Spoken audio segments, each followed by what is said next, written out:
বৃহস্পতিবার বেলা 12টার দিকে সিলেটের হুমায়ুন রশিদ চত্বরে আমরা বিএনপি পরিবার কর্মসূচির অনুষ্ঠানে অংশ নেন বিএনপির সিনিয়র যুগ্ম মহাসচিব রুহুল কবির রিজভী। দলের সিনিয়র নেতার আগমনে সকাল থেকে জড়ো হন জেলা ও মহানগর বিএনপির নেতাকর্মীরা।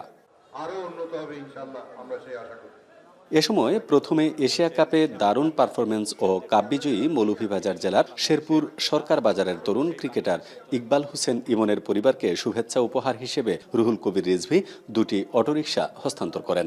এ সময় উপহার পেয়ে বিএনপির প্রতি কৃতজ্ঞতা প্রকাশ করেন ইমনের বাবা আবু বকর।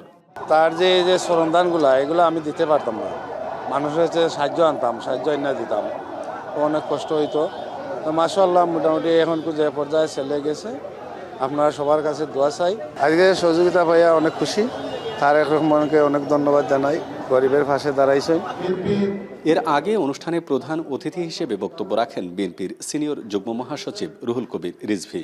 এ সময় দেশপ্রেমিক প্রসঙ্গে জামায়াতে ইসলামীর আমিরের বক্তব্যের তীব্র সমালোচনা করেছেন সিনিয়র এই নেতা। আমি সেই রাজনৈতিক দলকে বলতে চাই, ইসলামপন্থী সেই রাজনৈতিক দল, যে আপনাদের ৭১-এর ভূমিকা কি ছিল?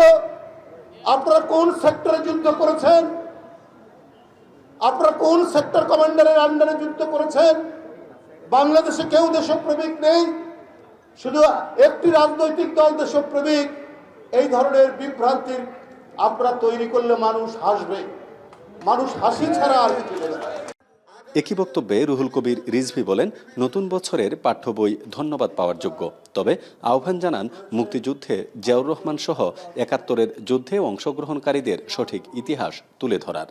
আমরা স্কুলের যে পাঠ্য বই দেখতে পাচ্ছি, সেখানে ইতিহাসের বইগুলোতে আপনারা কিছু কাজ করেছেন, সেটাও আমরা ধন্যবাদ জানাই। সেখানে মরহুম শেখ মুজিবের নাম রাখা হয়েছে, ঠিক আছে, কোনো অসুবিধা নাই। স্বাধীনতার ঘোষক শহীদ জিয়ার কথা বলা হয়েছে, কিন্তু মুক্তিযুদ্ধের যে স্বাধীনতার ঘোষণা থেকে মুক্তিযুদ্ধে এখানে একটা অধ্যায় রাখা হলো না কেন? গুলজার আহমেদ, এখন সিলেট। এখানে তো মানে স্বাধীনতার ঘোষণা দিয়েই ক্ষান্ত হননি।